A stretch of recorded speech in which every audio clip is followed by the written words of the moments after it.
نحمده ونستعينه ونستغفره ونعوذ بالله من شرور أنفسنا ومن سيئات أعمالنا من يهده الله فلا مضل له ومن يضلل فلا هادي له وأشهد أن لا إله إلا الله وحده لا شريك له وأشهد أن محمدا عبده ورسوله يا أيها الذين آمنوا اتقوا الله حق تقاته ولا تموتن إلا وأنتم مسلمون يا أيها الناس اتقوا ربكم الذي خلقكم من نفس واحدة وخلق منها زوجها وبث منهما رجالا كثيرا ونساء واتقوا الله الذي تساءلون به والأرحام إن الله كان عليكم رقيبا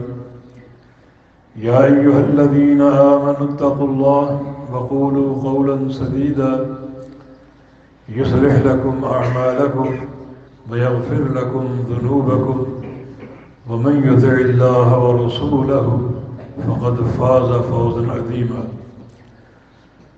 أما بعد فإن أصدق الكلام كلام الله وأحسن الهدي هدي محمد صلى الله تعالى عليه وسلم وشر الأمور محدثاتها وكل محدثة بدعة وكل بدعة ضلالة وكل ضلالة في النار من يطع الله ورسوله فقد رشد واهتدى ومن يعص الله ورسوله فقد ضل وغوى اللهم صل على محمد وعلى آل محمد كما صليت على إبراهيم وعلى آل إبراهيم إنك حميد مجيد اللهم بارك على محمد وعلى آل محمد كما باركت على إبراهيم وعلى آل إبراهيم إنك حميد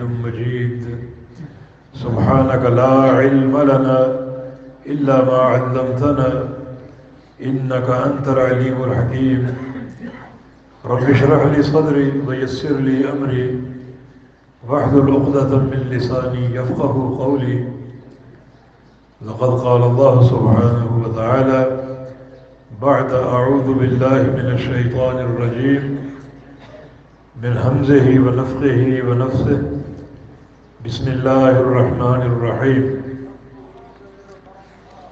ألم تر كيف ضرب الله مثلا كلمة طيبة كشجرة طيبة أصلها ثابت وفرعها في السماء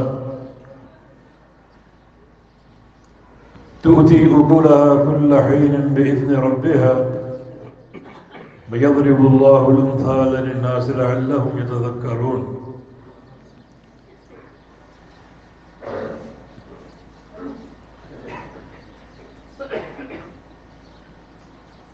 اللہ رب العزت کی حمد و ثنا اور اس کے پیارے حبیب محمد الرسول اللہ صلی اللہ علیہ وسلم کی ذات گرامی پر ان گنت اور بے شمار درود و سلام کے بعد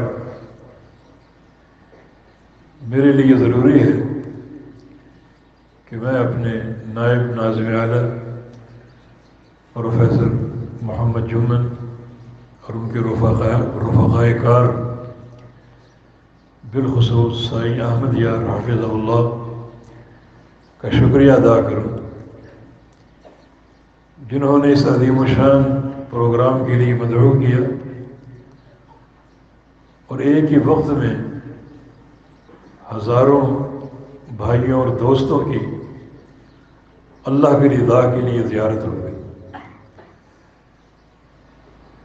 یہ ملاقاتیں اور زیارتیں اور یہ مل بیٹھنا دین اسلام میں بہت ہی قابل قدر ہے۔ ایک حدیث قدسی میں رسول اللہ صلی اللہ علیہ وسلم کا فرمان ہے کہ اللہ فرماتا ہے حقت محبتی للمتظاہرین فیہ حقت محبتی للمتجالسین فیہ، جو لوگ میری رضا کے لیے آپس میں مل بیٹھتے ہیں اور میرے رضا کے لیے آپس میں زیارتیں کرتے ہیں، ملاقاتیں کرتے ہیں، محبتیں کرتے ہیں، ان لوگوں کے لیے میری محبت فرض ہو جاتی ہے۔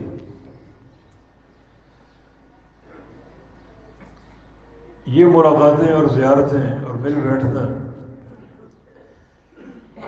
جس میں صرف اللہ تعالیٰ کی محبت کار فرما ہوتی ہے، اسے رسول اللہ صلی اللہ علیہ وسلم نے حلاوت ایمانی کی بنیاد قرار دیا ہے۔ صحیح بخاری کی حدیث ہے، ثلاث من کن فیہ وجد بہن حلاوت الایمان ان یکون اللہ ورسولہ احب الیہ مما سواہما وان یحب المرء لا یحبہ الا للہ۔ جس شخص کے اندر تین چیزیں پیدا ہو جائیں وہ حلاوت ایمانی پا لیتا، وہ ایمان کی مٹھاس اور ذائقہ حاصل کر لیتا ہے۔ پہلی چیز یہ کہ اللہ اور اس کا رسول اس کے نزدیک دنیا کی ہر شے سے بڑھ کر محبوب ہو جائیں، اور دوسری شے یہ کہ وہ اللہ کے بندوں سے محبت کرے، اور یہ محبت صرف اللہ کی رضا کے لیے ہو۔ اور تیسرا امر یہ ہے وَأَن يَكْرَهَ أَن يَعُودَ فِي الْكُفْرِ بَعْدَمَا أَنْقَذَهُ اللَّهُ كَمَا يَكْرَهُ أَن يُقْذَفَ فِي النَّارِ، کہ کفر یا کفر کا معاشرہ یا کفر کی ثقافت کی طرف لوٹنا اتنا برا سمجھے جیسے آگ میں جانا برا سمجھتا ہے۔ یہ تین چیزیں اگر پوری قوت سے پیدا ہو جائیں تو اللہ رب العزت ایسے انسان کو حلاوت ایمانی عطا فرما دیتا ہے، اور قیامت کے دن میدان محشر میں جہاں سارے اولین و آخرین جمع ہوں گے، بڑی مشکل صورتحال ہوگی۔ اس وقت اللہ تعالیٰ کا اجر سب سے پہلے جن لوگوں کو حاصل ہوگا وہ یہی لوگ ہیں۔ جب خالق کائنات کی طرف سے ندا آئے گی این المتحابون بی یا این المتحابون بجلالی، وہ لوگ کہاں ہیں جو دنیا میں محبتیں کرتے تھے میرے لیے، ان کا ملنا جلنا میرے لیے تھا، چہروں کی زیارتیں کرنا میرے لیے تھا، وہ لوگ کہاں ہیں؟ دعا ہے کہ اللہ تعالیٰ مجھے اور آپ کو اس موقع پر کھڑا ہونے کی توفیق دے دے۔ ان کے لیے دو اعزاز ہوں، لہم منابر من نور یغبطہم النبیون والصدیقون والشہداء، ایک تو نور کے ممبر تیار ہوں گے جن پر ان کو بٹھایا جائے گا، اس قدر اللہ تعالیٰ کا قرب حاصل ہوگا کہ انبیاء اور صدیقین اور شہداء انہیں دیکھ کر رشک کریں۔ اور دوسرا اعزاز الیوم اظلہم تحت ظلی یوم لا ظل الا ظلی، کہ آج میں انہیں اپنے عرش کا سایہ عطا فرما دوں گا، جبکہ سورج ایک میل کے فاصلے پر ہے اور گرمی اور پسینے سے برا حال ہوگا، حرارت کی شدت بڑی پریشان کن ہوگی، مگر میں انہیں پریشان نہیں ہونے دوں گا، اپنے عرش کا سایہ ان کو عطا فرما دوں گا، جبکہ قیامت کے دن اس سائے کے علاوہ کوئی سایہ نہیں ہوگا۔ تو اللہ تعالیٰ ہمیں آج کی یہ ملاقات اور یہ زیارت، یہ مل بیٹھنا اپنی رضا کے لیے قبول کر لے، اور جو ان محبتوں کے اثرات ہیں اور نتائج ہیں، اللہ پاک مجھے اور آپ کو عطا فرما دے۔ یہ اجتماع ہمارا اسی حدیث کے تناظر میں اللہ تعالیٰ کے ہاں شرف قبولیت والے، جب تک یہاں بیٹھے ہیں اللہ تعالیٰ کی رحمت ہمیں حاصل ہوتی رہے، اور جب یہاں سے بکھریں گے اپنے گھروں کو جائیں گے تو یا اللہ تو ہمیں ہمارے گناہوں سے پاک صاف کر چکا۔ جو آیت کریمہ آپ کے سامنے پڑھی ہے سورہ ابراہیم سے، اس میں اللہ تعالیٰ نے ایک مثال بیان کی، الم تر کیف ضرب اللہ مثلا کلمۃ طیبۃ کشجرۃ طیبہ۔ آپ نے نہیں دیکھا، آپ نہیں جانتے، اللہ رب العزت نے مثال بیان کی۔ کیسی مثال اور کس چیز کی مثال؟ کلمہ طیبہ کی، کشجرۃ طیبہ۔ کلمہ طیبہ کی مثال جو ہے وہ ایک شجرہ طیبہ، ایک عمدہ درخت کی مانند ہے۔ یہ اللہ تعالیٰ کی رحمت کی وسعت ہے کہ اس نے ہمیں سمجھانے کے لیے بہت سے اسالیب اختیار کی ہیں تاکہ حق ہم پر واضح ہو جائے اور پوری طرح دین کی حجت ہم پر قائم ہو جائے۔ یہ مثالیں ذکر کرنا، مثالوں سے سمجھانا، یہ شرعی اسلوب ہے۔ قرآن پاک میں تقریباً 43 مثالیں ہیں اللہ تعالیٰ نے جو بیان فرمائی، اور ان مثالوں کے ذریعے اللہ رب العزت نے بہت سے مسائل آشکارا کی اور واضح کی۔ مثالوں سے بات واضح ہوتی ہے، بات کو سمجھنا آسان ہوتا ہے، اور ہر بات کی حقیقت عیاں ہو جاتی ہے۔ یہ ایک بہت ہی عمدہ اسلوب ہے۔ اب اگر کہا جائے کہ شرک بہت بری چیز ہے اور شرک تباہ کن ہے اور شرک بندے کو برباد کر دینے والی شے ہے، شرک کا انجام بڑا ہولناک ہے، تو آپ اس طرح نہیں سمجھ پائیں گے جیسے اس مثال سے سمجھیں گے۔ وَمَن يُشْرِكْ بِاللَّهِ فَكَأَنَّمَا خَرَّ مِنَ السَّمَاءِ فَتَخْطَفُهُ الطَّيْرُ أَوْ تَهْوِي بِهِ الرِّيحُ فِي مَكَانٍ سَحِيقٍ۔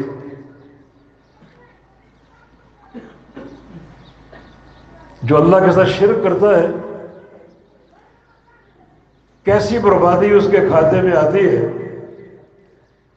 یوں سمجھو کہ جیسے اس کو آسمان سے گرا دیا گیا ہے، آسمان سے نیچے پٹخا جائے، نیچے پھینکا جائے، تو کتنا یہ ہولناک انجام ہے۔ تو اللہ رب العزت نے یہ شرک کی مذمت اور شناعت ہمیں اس مثال سے سمجھائی۔ آسمان سے پھینکا جائے، گرایا جائے، اور راستے میں خونی پرندے اچک لیں، اس کو بمبھوڑ ڈالیں،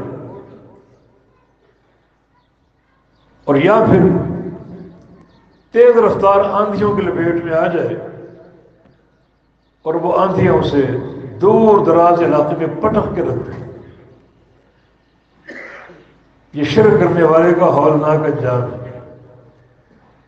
اس مثال سے شرک کی حقیقت اور مذمت اور واضح ہو جاتی ہے کہ ایک مشرک انسان کس طرح تباہ و برباد ہو جاتا ہے اور اس کی دنیا اور آخرت برباد ہو جاتی ہے۔ اس مثال کو سن کر کسی انسان میں شرک کرنے کی ہمت ہوگی کہ شرک اختیار کرنے کی صورت میں گویا مجھے آسمان سے پھینک دیا گیا، اس قدر کلفت مجھ پر ڈال دی گئی۔ اللہ تعالیٰ نے ایک مقام پر شرک کی ایک اور مثال دی، بلکہ مشرکین کے جو معبودان باطلہ ہیں ان کی حقیقت کو واضح کیا۔ یا ایھا الناس ضرب مثل فاستمعوا له، اے لوگو ایک مثال بیان کی جا رہی ہے، اسے سنو۔ یہ فاستمعوا له، سنو، اس سے واضح ہوتا ہے، ثابت ہوتا ہے کہ اللہ تعالیٰ کی بیان کردہ مثالیں خوب غور سے اور توجہ سے سننی چاہیے۔ ان الذين تدعون من دونه لن يخلقوا ذبابا ولو اجتمعوا له، جن جن کو تم اللہ کے سوا پکارتے ہو وہ تو ایک مکھی پیدا نہیں کر سکتے۔ جس کو پکارا جاتا ہے اس کا خالق ہونا ضروری ہے۔ قوم نوح سے شرک کا آغاز ہوا، ہر نبی کے دور میں شرک ہوا، آج تک ہو رہا ہے، قیامت تک ہوتا رہے گا۔ جتنے معبودان باطلہ ہیں تمہارے ان سب کو جمع کر لو اور یہ سارے جمع ہو کر ایک خسیس جانور مکھی بھی نہیں بنا سکتے۔ تم ان سے کیا توقعات وابستہ کیے بیٹھے ہو؟ ان سے روزی مانگتے ہو، اولادیں مانگتے ہو،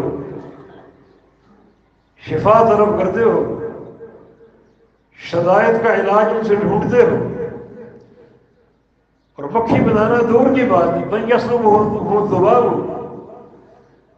اگر مکھی کوئی چیز ان سے چھین لے جو وہ کھانا کھا رہے ہو، اس پر آ کے بیٹھ جائے اور ایک ذرے کی مقدار میں کوئی چیز اٹھا لے، چھین لے،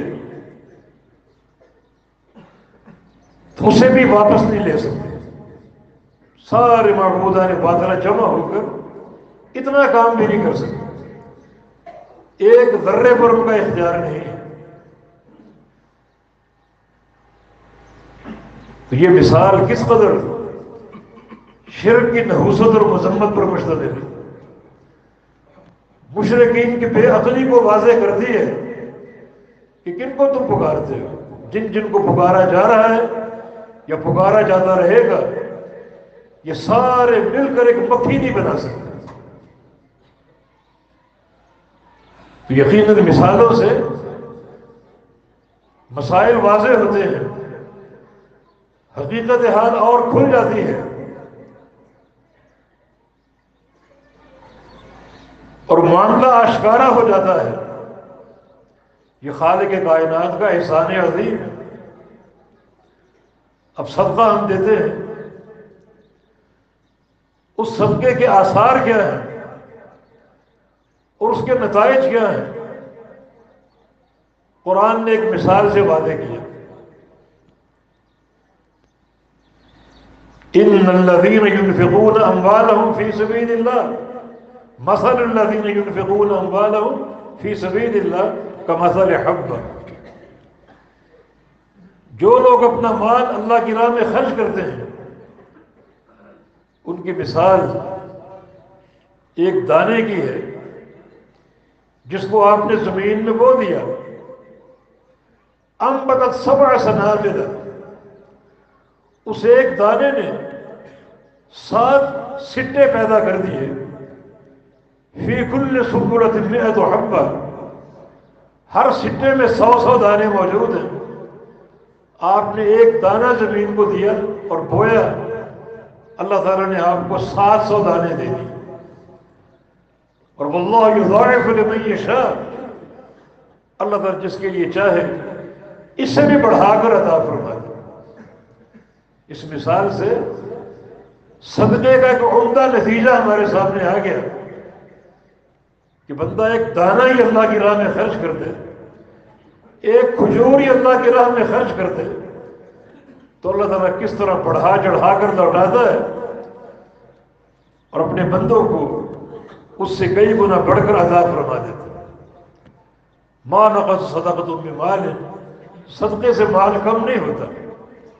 نبی علیہ السلام کی حدیث ہے کہ اللہ تعالیٰ نے باقاعدہ فرشتوں کی ڈیوٹی مقرر کر رکھی ہے جو زمین بھر میں پھیلے ہوئے ہیں اور یہ دعا کرتے رہتے ہیں اللہم اعطِ منفقا خلفا واعطِ ممسکا تلفا، یا اللہ جو بندہ تیری راہ میں خرچ کرتا ہے اسے اس کا نعم البدل عطا فرما دے بڑھا چڑھا کے، اور جو بخیل ہے اس کے نقصان کو بڑھا دے، جو خرچ کرتا ہے اس کے مال کو بڑھا دے اور جو بخیل ہے اس کے نقصان کو بڑھا دے۔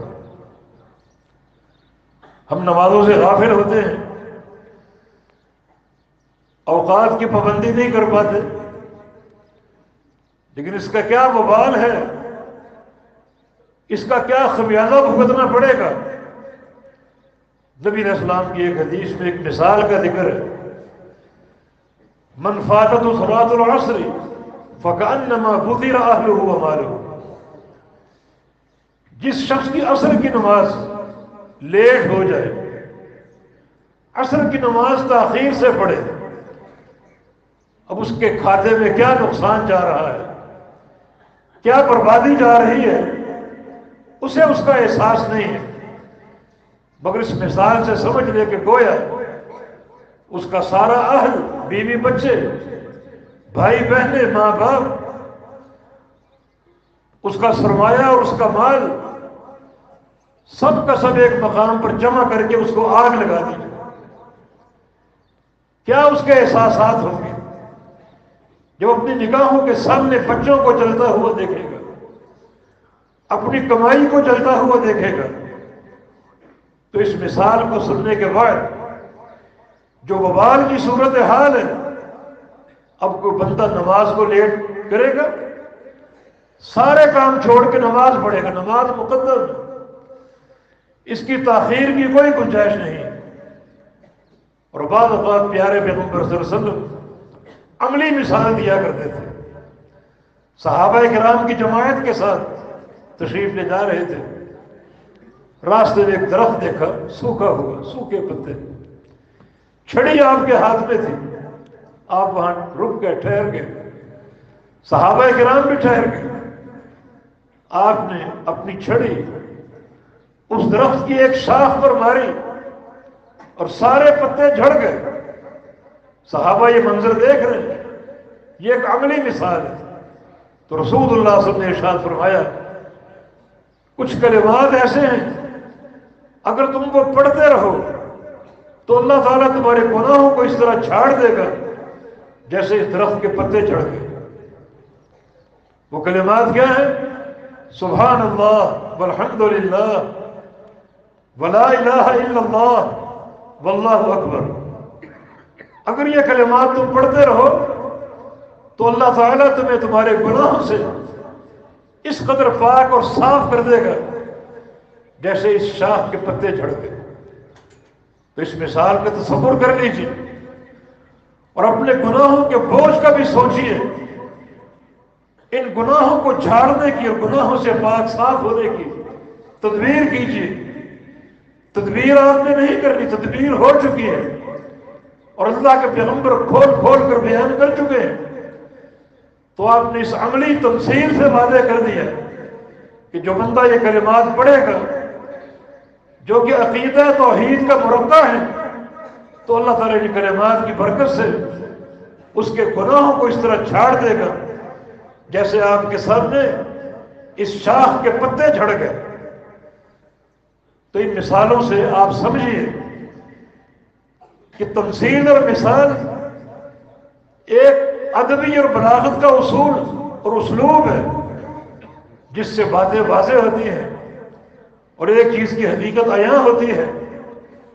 اگر کہا جائے کہ زید بہادر ہے تو اس کی بہادری کا تصور کچھ واضح ہوتا ہے، اور اگر کہا جائے کہ زید شیر ہے تو اس کی بہادری اور زیادہ منکشف ہوگی اور زیادہ واضح ہوگی۔ یہاں جو مثال اللہ پاک نے دی وہ کلمہ طیبہ کی ہے، الم تر کیف ضرب اللہ مثلا کلمۃ طیبہ، اللہ نے مثال بیان کی کلمہ طیبہ کی۔ وہ کلمہ طیبہ کیا ہے؟ لا الہ الا اللہ لا الہ الا اللہ جو کہ دین کی اساس ہے۔ اللہ کے پیارے پیغمبر کی پہلی دعوت کوہ صفا پر کھڑے ہو کر قولوا لا الہ الا اللہ تفلحوا، کہ کلمہ پڑھ لو لا الہ الا اللہ، تم فلاح پا جاؤ گے، دنیا میں فلاح پا جاؤ گے، قبر میں فلاح پا جاؤ گے، قیامت کے دن فلاح پا جاؤ گے، جب اللہ کے سامنے کھڑے ہو کے حساب و کتاب کے لیے فلاح پا جاؤ گے، جب مرحلہ میزان آئے گا تمہارے اعمال تولے جائیں گے وہاں بھی فلاح پا جاؤ گے، اور جب پورے صراط سے گزرنے کا وقت آئے گا وہاں بھی فلاح پا جاؤ گے اس کلمے کی اساس پر لا الہ الا اللہ۔ رسول اللہ صلی اللہ علیہ وسلم کی حدیث ہے افضل الذکر لا الہ الا اللہ، سب سے بہترین ذکر لا الہ الا اللہ ہے۔ نوح علیہ السلام نے اپنے بیٹوں کو وصیت کی اوصیکم بلا الہ الا اللہ، کہ میں تمہیں زندگی بھر لا الہ الا اللہ اختیار کیے رہنے کی وصیت کرتا ہوں، کبھی اس کلمے سے غافل نہ ہونا، اور کبھی تمہاری توجہ اس کلمے سے اوجھل نہ ہو، کثرت اس کا ذکر جاری رکھنا، اٹھتے بیٹھتے پڑھو لا الہ الا اللہ، کیونکہ اگر ساتوں آسمان اور ساتوں زمینیں اور آسمانوں اور زمینوں کو آباد کرنے والے ایک پلڑے میں ہو اور وضعت لا الہ الا اللہ فی کفۃ اخری، دوسرے پلڑے میں صرف کلمہ لا الہ الا اللہ ہو، تو یہ پلڑا بھاری ہوگا اور آسمانوں اور زمینوں کا پلڑا ہلکا پڑ جائے گا۔ بڑی قوت ہے اس کلمے میں، حتیٰ کہ میدان جہاد میں دشمن آپ کا نقصان کر چکا ہو اور آپ اس پر غلبہ پانے والے ہو اور وار کرنے والے ہو، اس کا گلا کاٹنے والے ہو، اور وہ لا الہ الا اللہ پڑھ دے تو اس کو پھر مارنا حرام اور ناجائز ہو۔ نبی علیہ السلام کا فرمان ہے اگر تم نے کلمہ پڑھنے کے بعد اس کو مار دیا تو کلمہ پڑھنے سے قبل جو اس کا مقام تھا اس مقام پر تم آ جاؤ گے، اور قتل کرنے سے پہلے جو تمہارا مقام تھا اس مقام پر وہ آ جائے گا، یعنی تم جہنمی بن جاؤ گے اور وہ جنتی بن جائے گا۔ سفیان ثوری کا قول ہے لیس شیء اقطع لظہر ابلیس من قول لا الہ الا اللہ، ابلیس کی کمر کو سب سے زیادہ جو کلمہ توڑتا ہے وہ کلمہ لا الہ الا اللہ ہے۔ جتنا کثرت سے پڑھو گے وہ شیطان پر لاٹھیاں برسا رہے ہو، ابلیس کی کمر پر کوڑے مار رہے ہو، اور اس کلمے کی برکت سے اس کو کوڑے مار مار کر ماندہ کر دو گے، تھکا کر گرا دو گے، اس کی قوت سلب ہو جائے گی اور تمہیں ورجلانے کے قابل نہیں رہے گا۔ یہ عظیم کلمہ الم تر کیف ضرب اللہ مثلا کلمۃ طیبۃ، اللہ رب العزت اس کلمہ طیبہ کی مثال بیان کرتا ہے۔ اس کلمہ طیبہ کی مثال کشجرۃ طیبہ، کلمہ طیبہ کی مثال ایک عمدہ درخت کی ہے۔ شجرہ طیبہ سے مراد بالاتفاق کھجور کا درخت ہے، تو اللہ تعالیٰ نے کلمہ طیبہ کی تمثیل اور تشبیہ کھجور کے درخت کے ساتھ قائم کی ہے۔ وجہ تشبیہ تین چیزیں، مشابہت کی وجوہ تین ہے، مشابہت کے اسباب تین ہیں، بلکہ ایک حدیث کو شامل کر لیں تو مرکزی طور پر چار اسباب ہیں مشابہت کے، کہ یہ کلمہ طیبہ کھجور کے مشابہ کیوں ہیں، اور اس تشبیہ کو پہچان لینے کے بعد اس کلمہ طیبہ کے تعلق سے ہمارا کردار کیا ہونا چاہیے۔ پہلی وجہ تشبیہ یہ ہے کہ اصلھا ثابت، اس شجرہ طیبہ کی اصل، جڑیں اور بنیاد انتہائی پختہ اور ثابت ہے، بہت ہی مضبوط۔ سب سے مضبوط جڑیں جس درخت کی ہوتی ہیں وہ کھجور کا درخت ہے، اور آپ اس کھجور کے درخت کو پانی دیں یا نہ دیں ہر سال آپ کو پھل دے گا، بڑی کارآمد اس کی جڑیں ہیں۔ تو کلمہ طیبہ کی مثال شجرہ طیبہ سے ہے، اور وجہ مثال پہلی کہ اصلها ثابت، کھجور کے درخت کی جڑیں مضبوط ہوتی ہیں اور ثابت اور راسخ اور پختہ اور قوی ہوتی ہے۔ تو اس کلمہ طیبہ کو تم نے جو قبول کرنا ہے تو کھجور کا درخت بن کر مضبوط جڑوں کے ساتھ قبول کرو، مضبوط بنیادیں اس کی قائم کر لو، اس میں کوئی کمزوری نہ ہو، کوئی تساہل نہ ہو، انتہائی ثابت اور راسخ عقیدہ ہو تمہارا، انتہائی ٹھوس بنیاد قائم کرو اس کلمہ لا الہ الا اللہ ہے، تب یہ کلمہ قابل قبول ہوگا۔ کہ ہم نے اس کو کھجور کے درخت سے تشبیہ دے کر تم پر یہ بات واضح کی، تمہیں یہ سمجھایا ہے کہ تمہاری جڑیں اس کلمے کے تعلق سے اسی طرح مضبوط اور راسخ ہو، کوئی اس میں کمزوری نہ ہو اور کسی غفلت کا امکان نہ ہو۔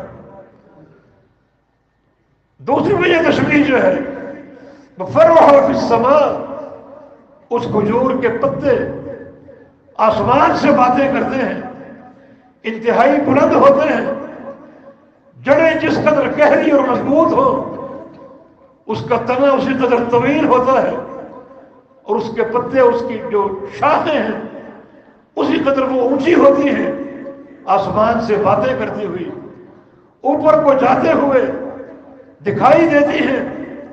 اس سے مراد انسان کا عمل ہے کہ اس عقیدہ طیبہ کو اپنانے کے بعد اور کلمہ طیبہ کے تعلق سے اپنی جڑیں مضبوط کرنے کے بعد اپنے عمل کی سواری کو اونچا لے جاؤ، آسمان تک پہنچا دو، وہ عمل اوپر پہنچتے ہیں اور اللہ قبول بھی کرتا ہے۔ عقیدہ اگر راسخ ہو تو پھر عمل قابل قبول ہوں گے، جیسے جڑیں اگر مضبوط ہو تو پتے اوپر کو جاتے ہیں، شاخیں اوپر کو جاتی ہیں، بلندی تک پہنچ جاتی ہے۔ اس طرح ٹھوس عقیدہ ہو تو جو آپ کا عمل ہوگا وہ خوب پھیلے گا، خوب پھلے گا، اوپر کو جائے گا اور عند اللہ قابل قبول ہوگا۔ فَفَرْعُهَا فِي السَّمَاءِ، اس کی شاخیں آسمانوں کی طرف ہوگی، یعنی عمل کی بلندی، عملی سواری کمزور نہ ہو۔ کچھ لوگوں کو شیطان دھوکہ دیتا ہے کہ میاں تم موحد ہو اور جب توحید موجود ہو تو کوئی گناہ نقصان نہیں دیتا اور بغیر عمل کے بھی کامیابی ممکن۔ کچھ ایسے نصوص انسان کے سامنے رکھتا ہے جن میں عقیدے کے تعلق سے مغفرت کا ذکر ہے، لیکن میرے دوستوں اور بھائیوں یہ شیطان کی تضلیل ہے، وہ انسان کو گمراہ کرنے کے لیے وار کرتا ہے۔ اس مثال پر غور کرو، کھجور کے درخت سے تشبیہ کیوں دی گئی؟ تاکہ جڑوں کے ساتھ اور شاخوں کی بلندی کے ساتھ حقیقت واضح ہو جائے کہ جو شخص اس کلمے کو جانتا اور مانتا ہے ضروری ہے کہ اس کلمے کے ساتھ اس کا ٹھوس تعلق ہو اور اس کی عمل کی پرواز بھی اونچی ہو۔ جب وہ پرواز اونچی ہوگی لا الہ الا اللہ کی بنیاد پر تو وہ عمل قابل قبول بھی ہوگا، اور اگر کلمے کی اساس کمزور ہے، یہ اس بنیاد میں دراڑیں ہیں، تو عمل کا فائدہ نہ ہوگا اور عمل قابل قبول نہ ہوگا۔ اللہ تعالیٰ کا ارشاد گرامی فَاعْلَمْ أَنَّهُ لَا إِلَهَ إِلَّا اللَّهُ وَاسْتَغْفِرْ لِذَنبِكَ، اے میرے نبی سب سے پہلے پہچانو لا الہ الا اللہ جو عقیدے اور منہج کی بنیاد ہے۔ یہ کلمہ عقیدہ ہے، یہ کلمہ عمل ہے، یہ کلمہ جہاد ہے، یہ کلمہ منہج ہے، یہ کلمہ پوری زندگی کی سیاست ہے، یہ کلمہ سلطنت کی بنیاد ہے۔ سب سے پہلے اس کو پہچان لو، اور اس کو پہچاننے کے بعد واستغفر لذنبک، پھر استغفار کرو۔ اس کو پہچاننے سے قبل اگر استغفار کرو گے اس کا کوئی فائدہ نہ ہوگا۔ اللہ تعالیٰ نے اس مقام پر استغفار کا ذکر کیوں کیا؟ گناہوں کو بخشوانے کا ذکر کیوں نہیں کیا؟ کیوں کیا؟ کیونکہ اللہ تعالیٰ کے نزدیک جو بندے کا سب سے پیارا عمل ہے وہ توبہ کرنا ہے. اللہ افرح بتوبۃ عبدہ، اللہ تعالیٰ سب سے زیادہ خوش ہوتا ہے اپنے بندے کی توبہ سے. سب سے بڑھ کر اللہ تعالیٰ کو خوشی کب ہوتی ہے؟ جب بندہ گناہ کرنے کے بعد توبہ کر لے. تو اتنا پیارا عمل بھی کلمہ لا الہ الا اللہ کی اساس کے بغیر ناقابل قبول ہے. پہلے اس کو پہچانو پھر توبہ کرو. وہ عمل جو اللہ کو سب سے زیادہ خوش کرنے والا ہے وہ عمل بھی قابل قبول نہیں جب تک اس کلمہ طیبہ کی اساس نہ ہو.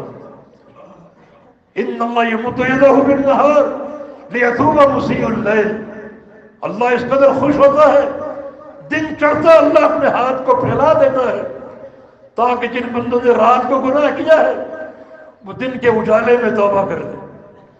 یہ ہاتھ کا پھیلا دینا ہم اللہ کے لیے مثال بیان نہیں کرتے، لیکن اس سے یہ بات واضح ہوتی ہے کہ اللہ کس قدر خوش ہوتا ہے. گناہ گار بندوں کا انتظار کرتا ہے کہ توبہ کر لو. وَيَمُدُّ يَدَهُ بِاللَّيْلِ لِيَتُوبَ مُسِيءُ النَّهَارِ، اور جب رات چڑھتی ہے اللہ پھر اپنے ہاتھ کو پھیلا دیتا ہے تاکہ جن بندوں نے دن کے اجالے میں گناہ کیے وہ رات کو چھپ کر توبہ کر دیں. اللہ اپنا ہاتھ پھیلائے رکھتا ہے حتیٰ کہ آخری تیسرا پہر جب باقی بچتا ہے تو ينظر إلى سماء الدنيا، پھر اللہ رب العزت آسمان دنیا پر نزول فرماتا ہے اور فجر کے طلوع ہونے تک پکارتا ہے هل من مستغفر فاغفر له، هل من مسترزق فارزقه، هل من صائد فاعطيه، هل من مستشفع فاشفيه. ہے کوئی روزی کا طالب مجھ سے روزی طلب کر لو، کوئی بخشش کا طالب مجھ سے گناہ کی بخشش طلب کر لو، گناہ بخشوا لو. کوئی مریض شفا کا طالب ہو تو اس سے شفا طلب کر لو. آخری تیسرا پہر اللہ تعالیٰ پکارتا رہتا ہے آسمان اول پر نزول فرما کر. اس قدر وہ بخشش سے محبت کرتا ہے اور بندوں کے توبہ اور استغفار کو پسند کرتا ہے. لیکن فرمایا کہ نہیں، اگر اس کلمے کی معرفت نہیں ہے، اس کلمے کا علم نہیں ہے تو استغفار کا بھی کوئی فائدہ نہ ہوگا. تمہارے گناہ بھی قطعاً نہ بخشے جائیں گے جب تک اس کلمہ لا الہ الا اللہ کو نہ پہچان لیں. فَلَمْ تَرَ كَيْفَ ضَرَبَ اللَّهُ مَثَلًا كَلِمَةً طَيِّبَةً كَشَجَرَةٍ طَيِّبَةٍ. دیکھو اللہ نے کیسی مثال بیان کی کلمہ طیبہ کی تمہیں سمجھانے کے لیے کہ کلمہ لا الہ الا اللہ کیا ہے، اس کے آثار کیا ہیں، اس کے نتائج کیا ہونے چاہیے، اور اس کلمے کو پڑھ کر تمہاری زندگیوں میں کیا انقلاب برپا ہونا چاہیے. یہ کلمہ طیبہ جس کی جڑیں مضبوط ہوتی ہیں، زمین میں گہری ہوتی ہیں، تو اس کی جڑوں کو ٹھوس کر لو.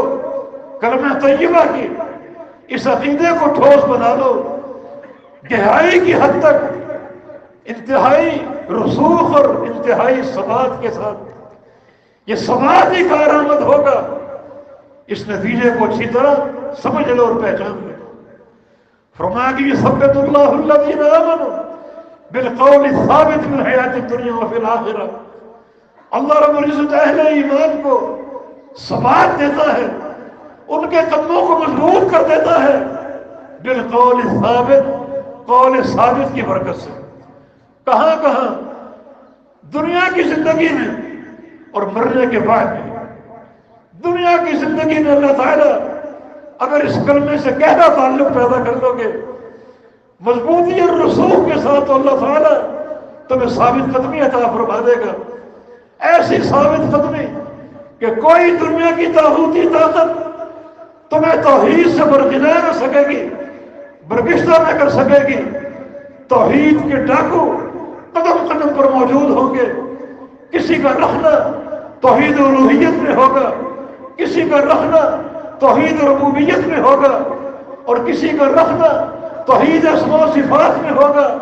لیکن اگر تم پوری گہرائی کے ساتھ، پورے فہم اور علم اور ادراک کے ساتھ اس کلمے کو اختیار کر لو گے تو اللہ تعالیٰ تمہیں ایسی ثابت قدمی دے گا کہ نہ شیطان کا وار کارگر ہوگا اور نہ ہی کوئی دنیا کی تحریک اور طاقت تمہیں عقیدہ توحید سے برگشتہ کر سکے گی اور دور کر سکے گی. اور پھر مرنے کے بعد بھی اللہ تعالیٰ ثبات عطا فرما دے گا. قبر میں جاؤ گے ہر طرف سے عذاب تم پر حملہ کرنے کی کوشش کرے گا، مگر اس کلمے کی برکت سے اور جو تم نے اذکار کیے، اعمال صالحہ کیے، وہ تمہارا دفاع کریں گے. فرشتے پہنچ جائیں گے سوال کرنے کے لیے. اللہ تعالیٰ وہاں بھی ثابت قدمی عطا فرما دے گا. اور قیامت کے دن بھی بہت سے مراحل ہیں جہاں پر ثبات کی ضرورت ہے، قدموں کی پختگی کی ضرورت ہے، وہ بھی تم کو مل جائے گی، حاصل ہو جائے گی، لیکن بالقول ثابت، قول ثابت کی برکت سے. اور یہ قول ثابت کیا ہے؟ عبداللہ بن عباس کا قول ہے، وہ قول ثابت لا الہ الا اللہ. تو یہ ثبوت اپنے اندر پیدا کرو، اس کلمے کو سمجھ کر اس کے ادراک کے ساتھ. ادراک بڑا آسان ہے، کوئی مشکل کام نہیں ہے. تو آپ کو پہاڑ کھودنے کی دعوت نہیں دی جا رہی، بلکہ صرف دو بنیادی نقطوں کو سمجھ لو. یہ لا الہ الا اللہ، اس کے دو ارکان ہیں. لا الہ ایک رکن ہے اور الا اللہ دوسرا رکن ہے. بس یہ دو ارکان ہے کلمے کے، ان کو پہچان لیں. لا الہ رکن نفی ہے، جس کا معنی ہے کوئی معبود نہیں.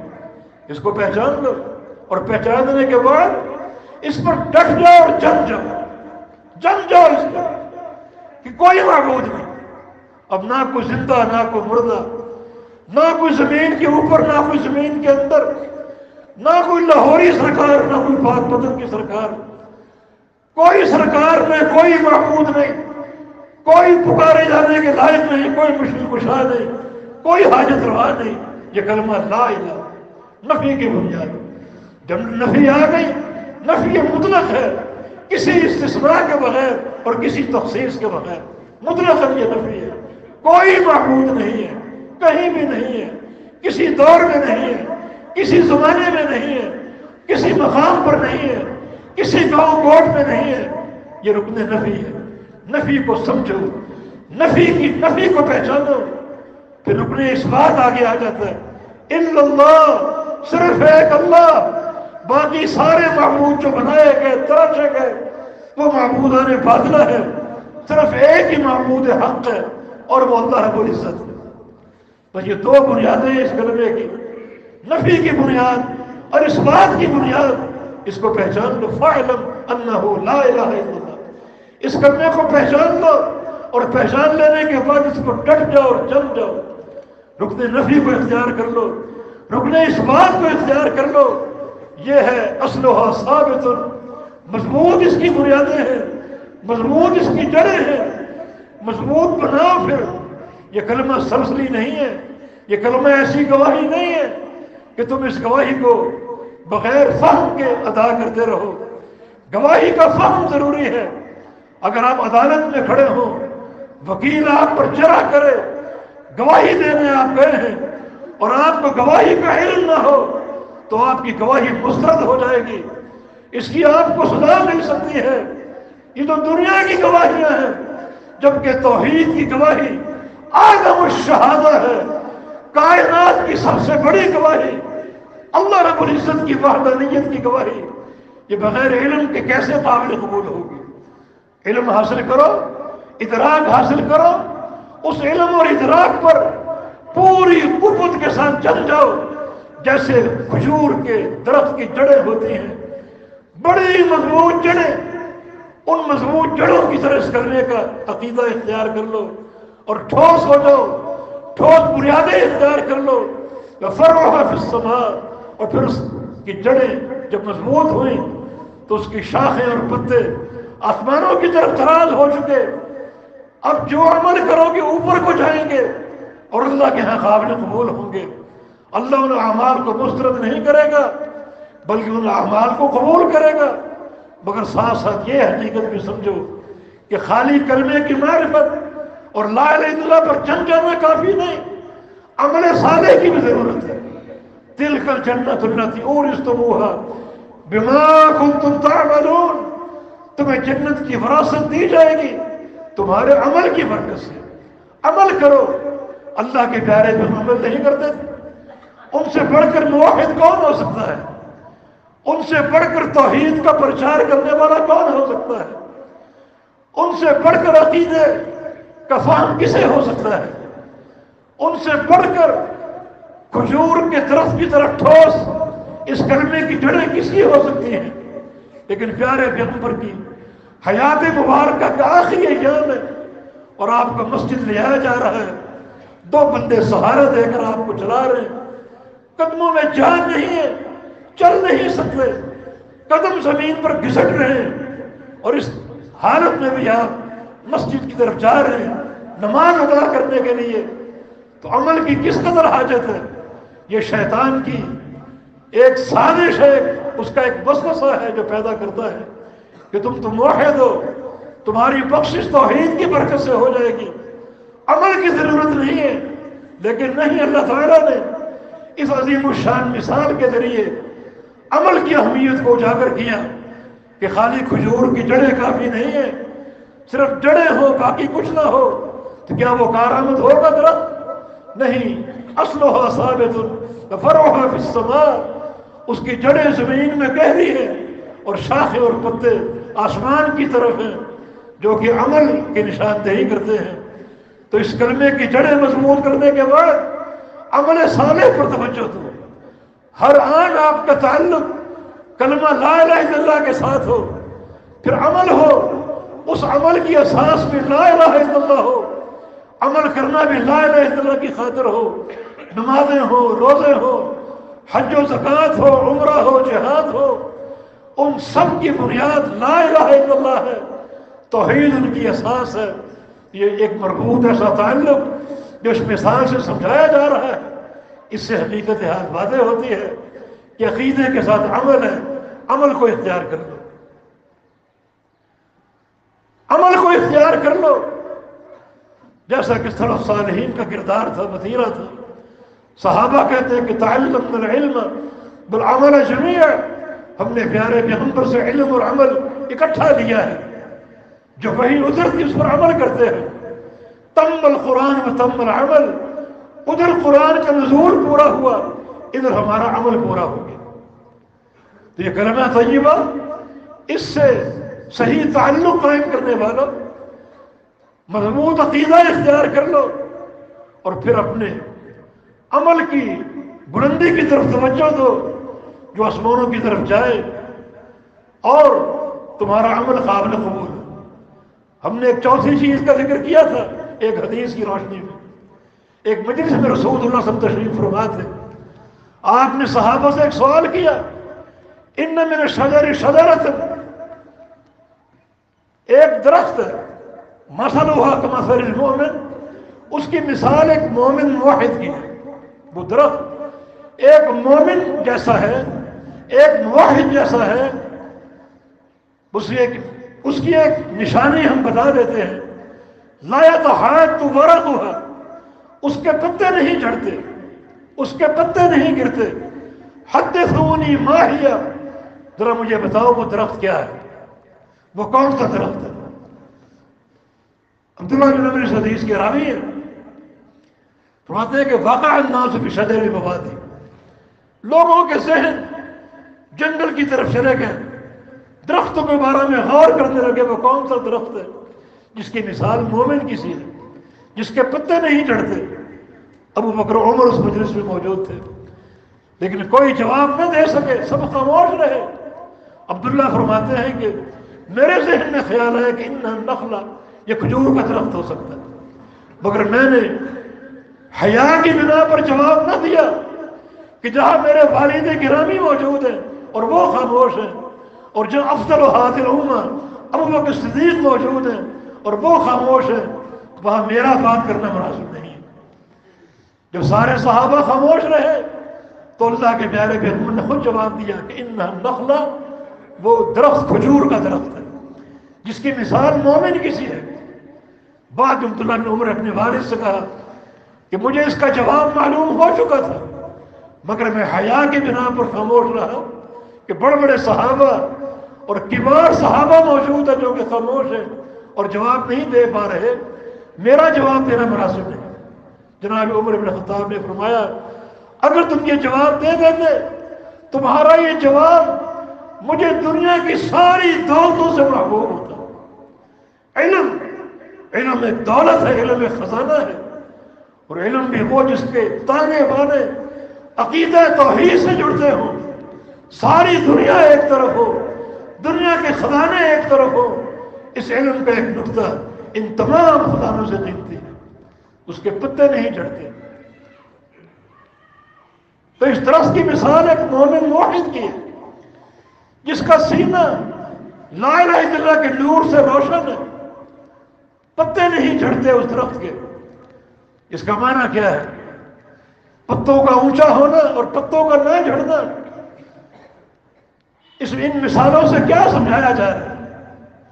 ایک تو کلمہ طیبہ کی برکت سے عمل اوپر کو پرواز کرتے ہیں، بلندی کی طرف جاتے ہیں، اور دوسرا پتے نہیں جھڑتے، مانا وہ عمل ضائع نہیں ہوتے، دعائیں مسترد نہیں ہوتی۔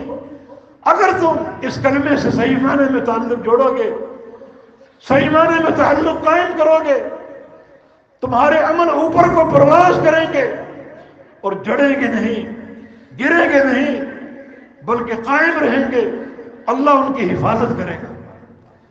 دعائیں کرو گے، رد نہیں ہوں گے، اللہ قبول کرے گا۔ یہ اس کلمہ طیبہ کی برکت ہے، اور اس کلمہ طیبہ کی بنیاد پر عمل کرنے کی اور دعائیں کرنے کی برکت ہے۔ دعائیں قبول ہوں گی، عمل قابل قبول ہوں گے، اور کوئی چیز مسترد نہیں ہوگی۔ بہت بڑی بشارت ہے، ورنہ قرآن کہتا ہے بسم اللہ الرحمن الرحیم هل اتاک حدیث الغاشیہ وجوہ یومئذ خاشعہ عاملۃ ناصبہ۔ آؤ تمہیں قیامت کی خبر دے، بڑی ہولناک خبر۔ اس دن بہت سے چہرے ذلیل ہوں گے، کالے اور سیاہ ہوں گے، گرد و غبار کی تہیں جمی ہوگی۔ کیا ان کا قصور ہے؟ یہ لوگ بد کردار تھے؟ فرمایا نہیں، با کردار تھے۔ عاملۃ، عمل کرنے والے، اور ناصبہ، عمل کر کر کے تھک جانے والے، بے تحاشا عمل کرنے والے، لیکن تصلی نار حامیہ، دہکتی جہنم کی آگ کا لقمہ بن جائیں گے۔ جہنم کے کوئلے اور جہنم کے شعلے انہیں پسند کر دیں گے، حالانکہ عمل کرتے تھے، عمل کر کر کے تھک جاتے تھے، ریاستیں کرتے تھے، دین کی خاطر ٹکریں مارتے تھے، مگر عمل قابل قبول نہیں۔ وجہ کیا ہے؟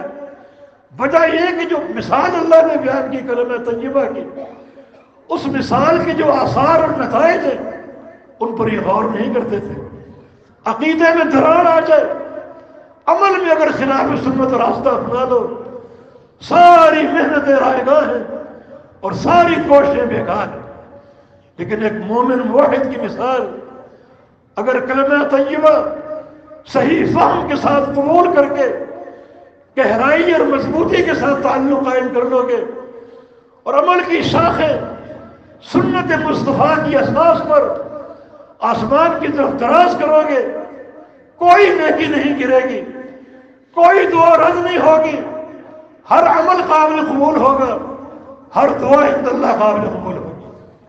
اللہ تمہارے اعمال کی حفاظت کرے گا۔ نبی علیہ السلام کی واضح حدیث کے مطابق کچھ بندوں کے اعمال ایسے ہوتے ہیں کہ اللہ تعالیٰ ایک قیمتی دستاویز میں ان اعمال کو لکھ کر اپنی مہر لگا کر محفوظ کر دیتا ہے۔ اللہ کی مہر کو دنیا کی کوئی طاقت توڑ نہیں سکے گی۔ یہ مہر اسی عقیدہ توحید کی اساس پر لگتی ہے، عقیدے کے فہم کی اساس پر لگتی ہے کہ اللہ عمل کی حفاظت کرتا ہے۔ نبی علیہ السلام کے ایک حدیث ہے کہ ایک بندے نے ایک کھجور اخلاص کے ساتھ خرچ کی۔ اخلاص میں عقیدہ شرط ہے، اخلاص میں ریاکاری سے بچنا شرط ہے۔ اخلاص کے ساتھ خرچ کر کے وہ بھول چکا، اللہ تعالیٰ نے اس کھجور کو اپنے دائیں ہاتھ میں رکھ لیا۔ یربیہا کما یربی احدکم فلوہ، اور اللہ اس کو پالنا شروع کر دیتا ہے جیسے تم اپنے جانور کے بچے کو پالتے ہو۔ آہستہ آہستہ وہ بڑھتا ہے، مگر کھجور تو قیامت تک بڑھے گی، قیامت تک پھلتی رہے گی، حتیٰ تصیر مثل احد، حتیٰ کہ قیامت کے جب بندہ اپنے میزان کی طرف بڑھے گا، اپنے ترازو کو دیکھے گا جہاں اعمال تولے جائیں گے، یہ کھجور ایک پہاڑ کے مانند اس کے ترازو میں پڑی ہوگی۔ اللہ حفاظت بھی کرے گا، اللہ بڑھائے گا بھی۔ ایسی قبولیت ہے اس کلمہ طیبہ کی برکت سے۔ عقیدے کی بنیاد کو مضبوط کر لو، اسی بنیاد پر عمل صالح کو استوار کر لو تو وہ عمل قابل قبول بھی ہوں گے۔ ایک پتا تک نہیں گرے گا، ایک پتا تک نہیں جھڑے گا، جبکہ بہت سے لوگ قیامت کے دن ایسے آئیں گے تو بدا لهم من اللہ ما لم یکونوا یحتسبون ان اناس من امتی یاتون یوم القیامہ باعمال کامثال جبال تہامہ۔ میری امت کے کچھ لوگ قیامت کی دن آئیں گے عمل لے کر، اور وہ عمل پہاڑوں کی چوٹیوں کی طرح، پہاڑوں کی چوٹیوں کی طرح۔ آپ کبھی مری گئے ہوں، بلندی پر چڑھ کر چوٹیوں کو دیکھیں، ایک چوٹی، دوسری چوٹی، تیسری چوٹی، ہر چوٹی دوسری سے اونچی اور بلند۔ اس طرح قیامت کے دن کچھ لوگ کھڑے ہوں گے اور ان کے اعمال پہاڑوں کی چوٹیوں کی طرح ہوں گے، لیکن یجعلہ اللہ ہباء منثورا، اللہ ان سارے اعمال کو، پہاڑوں جیسے اعمال کو ذرے بنا کر بکھیر کر ضائع کر دے گا، کوئی عمل باقی نہیں بچے گا۔ لمحہ فکری اللہ کے بندو، اس مثال پر بار بار غور کرو۔ الم تر کیف ضرب اللہ مثلا کلمۃ طیبۃ کشجرۃ طیبہ، کہ کلمہ طیبہ شجرہ طیبہ کی مانند ہے۔ جاؤ کھجور کے درخت کے پاس جا کر اس پر غور کرو، تؤتی اکلھا کل حین باذن ربھا، یہ درخت اپنے پھل دیتا ہے ہر وقت، ہر چیز اس کی مفید ہی مفید ہے، جڑیں بھی مفید ہیں، تنا بھی مفید ہے، شاخیں بھی مفید ہیں، پتے بھی مفید ہیں، پھل بھی مفید ہیں۔ پھل کچا ہو تو کھانے کے قابل ہے، پک جائے تو کھانے کے قابل ہے، سوکھ کر چوہارا بن جائے تو کھانے کے قابل ہے۔ یہ پھل خراب نہیں ہوتا، اس کا آپ ذخیرہ کر سکتے ہیں، پورا سال کھا سکتے ہیں، اور پورا سال کھانے کے بعد نئی فصل آپ کے لیے تیار ہے، پھر کاٹو اور پھر کھاؤ۔ کھجور کے درخت کو بار بار دیکھو، بار بار اس پر غور کرو، یقیناً آپ کے سامنے منہج واضح ہوگا، عقیدہ کے تعلق سے، عمل صالح کے تعلق سے، اور پھر کھجور کے پھل کے تعلق سے۔ علامہ ابن قیم رحمہ اللہ نے ایک مقام پر اسی مثال کو ایک اچھے اسلوب سے بیان کیا تاکہ اور فہم اجاگر ہو جائے اور بات کھل کر سامنے آ جائے۔ دراصل وہ بات کر رہے تھے ادخلوا فی السلم کافہ، کہ اسلام میں پورے داخل ہو جاؤ۔ پورے کیسے داخل ہو یہ بھی اگر غور کرنا ہے تو کھجور کے درخت کو دیکھو جو پورے اسلام کی تصویر آپ کے سامنے پیش کرے گا۔ ابن قیم فرماتے ہیں اسلام میں پورا داخل ہونے کا معنی یہ ہے کہ اسلام 3 چیزوں سے عبارت ہے۔ اسلام میں 3 بنیادیں ہیں، ایک عقیدہ، دوسرا عمل اور تیسرا اخلاق حسن، اور تینوں چیزیں باہم مربوط ہیں، عقیدہ، عمل اور اخلاق حسنہ۔ پھر انہیں مثال درخت سے دی، کھجور کے درخت سے، کہ کھجور کی جڑیں بمنزلہ عقیدہ ہے، اور کھجور کے پتے بمنزلہ عمل ہے، اور کھجور کا پھل بمنزلہ اخلاق حسن ہے۔ یہ شیرینی اور مٹھاس۔ نبی علیہ السلام نے ایک حدیث میں مثل المومن کمثل النحلہ بھی فرمایا کہ مومن کی مثال تو شہد کی سی ہے، شہد کی مکھی کی سی ہے جو عمدہ پھلوں کو چوستی ہے اور عمدہ چیز برآمد کرتی ہے۔ اس کے پیٹ میں داخل ہونے والی چیز بھی عمدہ ہے اور اس کے پیٹ سے برآمد ہونے والا شہد بھی عمدہ ہے۔ مومن کو ایسا ہی ہونا چاہیے، اچھی چیزوں کو چوسے، اچھے پھلوں کو چوسے، جس کی اساس کتاب و سنت ہے۔ عہد الحدیث تم کو مبارک ہو، تمہارا علم وہ ہے جو عرش الہی سے اترا ہے۔ یہ دائیں بائیں کا کھیل نہیں، یہ زمینوں والوں کے فرمودات نہیں، ان کے ملفوظات نہیں ہیں۔ تم اس علم کے پیروکار ہو جو براہ راست جبریل امین کے ذریعے قلب اطہر محمد مصطفیٰ علیہ السلام پر اترا عرش الہی سے۔ اسی کو تم چوستے ہو، اسی کو اپنے اندر داخل کرتے ہو، وہی تمہارے دل و دماغ کی خوراک ہے۔ پر اچھی چیز کو برآمد بھی ہونا چاہیے۔ مومن عمدہ عمل کرتا ہے، عمدہ عقیدے کا اظہار کرتا ہے اور صاحب اخلاق حسنہ ہوتا ہے۔ اللہ کے بندوں اخلاق کی کمی ہو تو پھر بھی یہ عمارت ناقص ہے۔ کھجور کے درخت کی مثال مکمل نہیں ہوگی۔ مومن اخلاق حسنہ کا ترجمان ہوتا ہے، اور یہ بھی شیطان کی گمراہی کا ایک راستہ ہے کہ تم صاحب عقیدہ ہو، تمہیں تو بڑا کڑوا ہونا چاہیے۔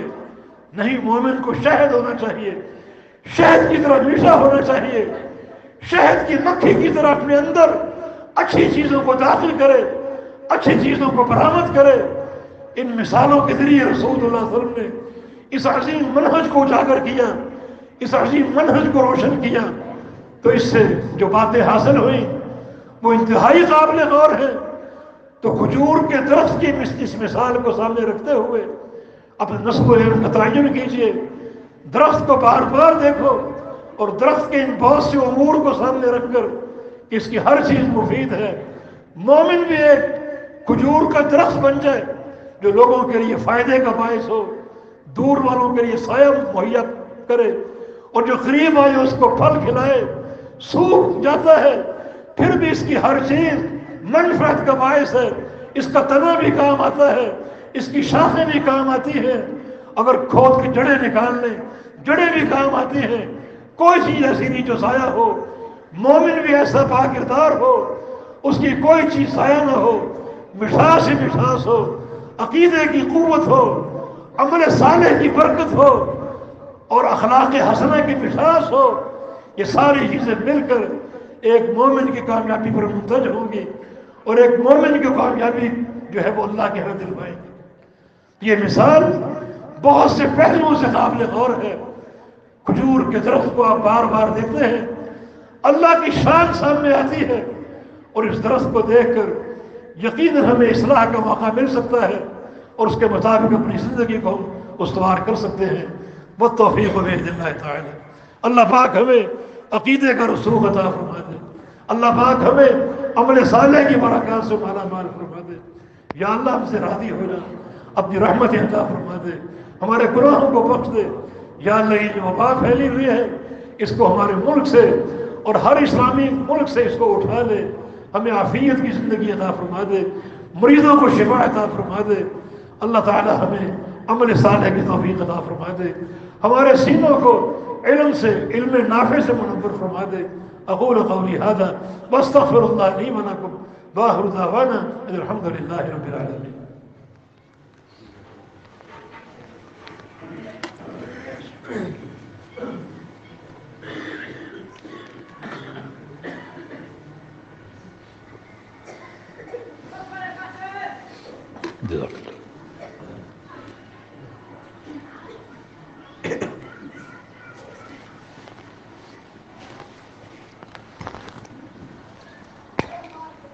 الحمد للہ والصلاة والسلام علی رسول اللہ وبعد۔ جمیل اہل سندھ اس کھجور کے درخت کی مثال سے جو نتائج حاصل ہو رہے ہیں، جو علم نافع حاصل ہو رہا ہے، اس سارے علم کی ترجمان ہماری دعوت ٹھوس عقیدے کی ہے، ہماری دعوت اس عمل صالح کی ہے جو کتاب و سنت سے حاصل ہوتا ہے، اور ہماری دعوت اخلاق حسنہ کی دعوت۔ اس کے لیے اللہ کے فضل و کرم سے دروس بھی ہوتے ہیں، پروگرام بھی ہوتے ہیں، لگ بھگ 1100-1200 مساجد ہماری، ہر جمعہ یہ عقیدہ بیان ہوتا ہے۔ ہمارے دعات اور مبلغین اپنے اپنے مراکز میں شب و روز اسی دعوت کی ترجمانی کر رہے ہیں، اور بحمدللہ جو منہج جمیعت اہل سندھ کا ہمیں اپنے شیخ اور اپنے مربی شیخ العرب والعجم علامہ بدیع شاہ راشدی رحمہ اللہ سے حاصل ہوا، اور جو ان کی تربیت کے نقوش ہیں وہ اجاگر کرنے کی کوشش ہوتی ہے۔ شاہ صاحب رحمہ اللہ دیار سندھ میں خاص طور پہ اور عمومی طور پر پورے پاکستان میں، بلکہ دنیا کے بے شمار علاقوں میں اسی عقیدے کی ترجمانی کرتے رہے ہیں۔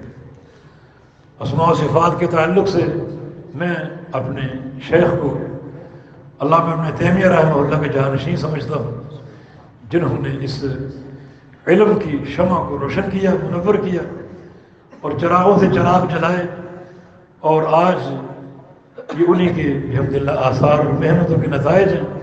اللہ تعالیٰ کے فضل و کرم سے یقیناً اس سرزمین کے درختوں کا ایک ایک پتا اور ریت اور مٹی کا ایک ایک ذرہ قیامت کے دن گواہی دے گا کہ ہمارے شیخ نے توحید و سنت کو بیان کیا اور اس کی ترجمانی کی۔ بحمدللہ ہماری سالانہ کانفرنس ہر سال ہوتی ہے پورے ایک تسک و احتشام سے۔ گزشتہ سال نہیں ہو سکی کرونا وائرس کی بنا پر، اس سال اس کی تاریخ ہم نے مقرر کر دی 9 اور 10 اپریل۔ یہ تاریخ نوٹ کر لیجئے اور اس تاریخ کے مطابق تیاری بھی کیجئے اور اس کی دعوت کو عام کیجئے۔ انشاءاللہ یہ بڑا صدقہ جاریہ آپ سب کے لیے ہوگا، اور اللہ سے دعا ہے کہ اللہ تعالیٰ اس وقت حالات سازگار ہوں تاکہ یہ کانفرنس منعقد ہو سکے، اور بالفرض اگر حالات میں کوئی اونچ نیچ ہوئی اور بعض اوقات تحفظات گورنمنٹ کے عوامر کے سامنے ہوتے ہیں تو پھر نیا اعلان کر دیا جائے گا، لیکن اب تک انشاءاللہ ایک عزم راسخ ہے کہ 9-10 اپریل کو یہ کانفرنس منعقد ہوگی۔ آپ اپنی تیاری شروع کر دیں اور جو بھی اس کانفرنس کی تشہیر کے ضروری تقاضے ان کو ادا کیجیے تاکہ محنت سے اس پروگرام کو ہم کامیاب کر سکیں۔ اللہ پاک توفیق عطا فرمائے۔ ان الحمد للہ نحمده ونستعینه ونستغفره ونعوذ باللہ من شرور